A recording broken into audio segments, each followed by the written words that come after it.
Alpane here again, talking about death and things you need to know. Don't forget to buy my book. It is called Stories, Musings, and Advice from a Funeral Director. You can buy it at ELLE-PAYNE,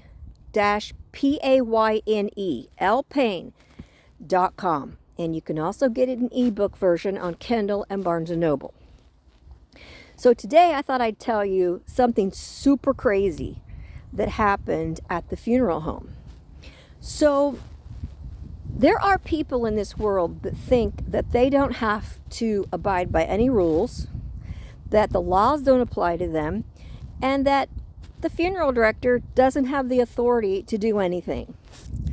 So one day, one of my removal techs picked up a body.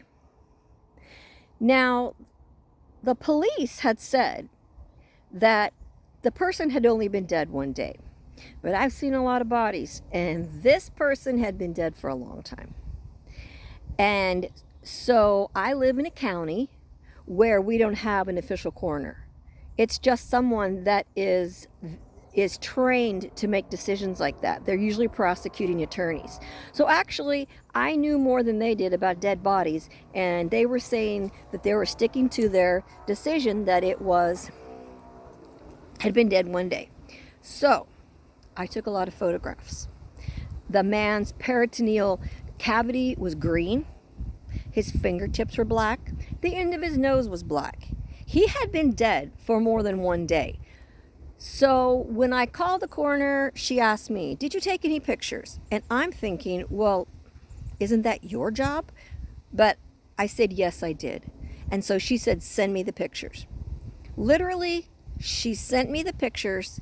I sent her the pictures, and in 5 minutes, she texted me back saying, we're sticking to our original decision.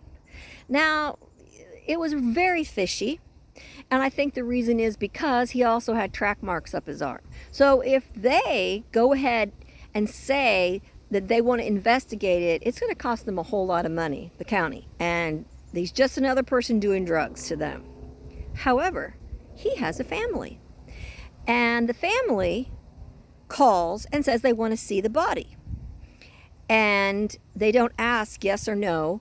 And so when they show up, I have to tell them the body is not viewable. There are just bodies we're not going to let people see because they're too far gone. And first of all, if you're viewing a body, usually an ID view, which is free at the funeral home I worked at, but sometimes it costs $600 or $700 to have an ID view. But we would just show the body in the condition it was. We didn't use any makeup. And when these people demanded to see the body, I took one of the uncles aside and I said, look, you can't see the body because it's unviewable. And he got very nasty with me, so I had to pull out my phone and I had to show him the pictures of what this guy looked like. He only saw 2 pictures and he said, no, I don't want to see any more. And he told the rest of the family, like 27 closest friends and family that were there, that they were not going to be able to view the body that day. So I could have saved him a trip to the funeral home if they would have just listened to me. But that's the kind of stuff that happens in funeral homes. So read my book. There's a ton of other stories in there. And be well.